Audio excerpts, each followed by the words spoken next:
तो फ्रेंड, आज की क्लास स्टार्ट करें उससे पहले आपको बता दें कि आधुनिक भारत की सभी क्लासेस 3D एनिमेशन में आने वाली हैं। यहाँ पर आप उसका थोड़ा सा ट्रेलर देख सकते हैं। 23 जून 1757 को लड़ी गई प्लासी की लड़ाई भारतीय इतिहास में एक महत्वपूर्ण मोड़ थी। इसने भारत में ब्रिटिश शासन की शुरुआत को चिन्हित किया और बंगाल पर ब्रिटिश ईस्ट इंडिया कंपनी के नियंत्रण को स्थापित किया।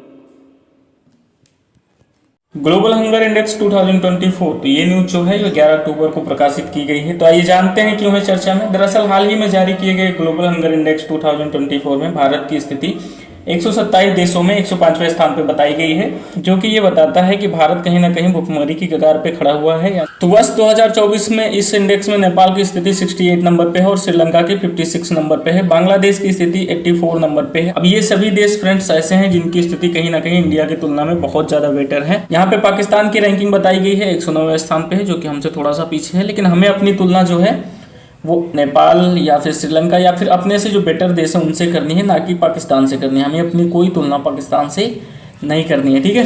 नेक्स्ट आइए देखते हैं। दिया गया है कि चीन, यूएई और कुवैत सहित 22 देश इस इंडेक्स में पहले स्थान पे है। देखिए एक बड़ा डाटा है, तो इसको आप लोग याद रखेंगे। यूपीएससी के एग्जाम में ऐसे क्वेश्चंस प्री के एग्जाम में दिए जा सकते हैं, ठीक है। वर्ष 2024 में इस इंडेक्स में भारत का स्कोर 27.3 है, जो कि गंभीर रूप से संकटग्रस्त में बना हुआ है। अगर आप यहाँ पे देख पा रहे हो, ये वाला डाटा थोड़ा सा इसमें थोड़ा सा अच्छा नहीं दिख रहा है क्वालिटी, लेकिन अगर आप देख पा रहे हो यहाँ पे दिया गया है, ठीक है। 27.3 ये इंडिया की रैंकिंग है, इंडिया यहाँ पे पड़ता है। तो ग्लोबल हंगर इंडेक्स जो है यह देशों में भुखमरी की स्थिति की जानकारी देता है। इस रिपोर्ट को कर्सन वर्ल्ड वाइड और वर्ल्ड हंगर हेल्प नामक 2 यूरोपियन एनजीओ द्वारा तैयार किया जाता है या फिर जारी किया जाता है। अब इस इंडेक्स में क्या होता है फ्रेंड्स, 0 से 100 तक रैंकिंग दी जाती है। जितनी कम रैंकिंग होगी उतना ही देश को माना जाएगा कि वहाँ पे भुखमरी नहीं है, यानी कि वो देश बेटर है, ठीक है। इस इंडेक्स में जिन देशों का जीएचआई स्कोर कम होता है और उनकी रैंकिंग भी कम होती है, ठीक है, तो वहाँ के लोग भी कम भूखे होते हैं। यानी कि वह देश जहाँ का जीएचआई स्कोर कम है, रैंकिंग कम है, वो देश कहीं ना कहीं बेटर है, वहाँ पे भुखमरी जो है वो बहुत कम है।